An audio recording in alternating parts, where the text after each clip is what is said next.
তো এইদিকে দেখো আজকে আমি সকালবেলা কতগুলো ফুল তুলেছি। So hello everyone, good morning সবাইকে। তো আজকে ছিল মঙ্গলবার আর সকালবেলা ঘুম থেকে উঠেই সবার প্রথমে আমি স্নানে চলে গেলাম, কারণ আজকে মঙ্গলবার, ভাবলাম সকাল সকাল পূজা দেওয়ার কাজটা সেরেই ফেলি। তো তারপর দেখো স্নান করে চলে এলাম আমাদের ঠাকুর মন্দিরের এই দিকে, আর এটা ছিল আমাদের তুলসী মন্দির। তো সবার প্রথমে আমাদের তুলসী মন্দিরটাকে জল দিয়ে ধুয়ে নিলাম, তারপরে ওখানে জল দিয়ে একটু মুছে নিলাম, তারপর চলে গেলাম এই যে আমাদের ঠাকুর ঘরের এই দিকে। তো এটা হচ্ছে আমাদের ঠাকুর ঘর, আর এখন আমাদের ঠাকুর ঘর করা হয়নি, কারণ আমাদের এখানকার জায়গাটা একটু ছোট আছে, সেই জন্য এখনো পর্যন্ত ঠাকুর ঘর হয়নি। তো খুব তাড়াতাড়ি হবে, আর আমার ইচ্ছে আছে একটা বড় করে মন্দির করার। জানি না সেটা কবে হবে, কিন্তু হবে, খুব তাড়াতাড়ি হবে।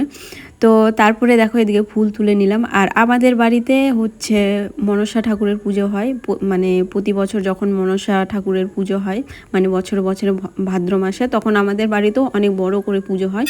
তো এখানেই পুজোটা হয়। তো এখনও মন্দির হয়নি, মানে খুব তাড়াতাড়ি হয়ে যাবে সেটাও। তো তারপরে দেখো তোমাদের সাথে কথা বলতে বলতে আমার এদিকে পূজা দেওয়ার কাজটাও হয়ে গেল।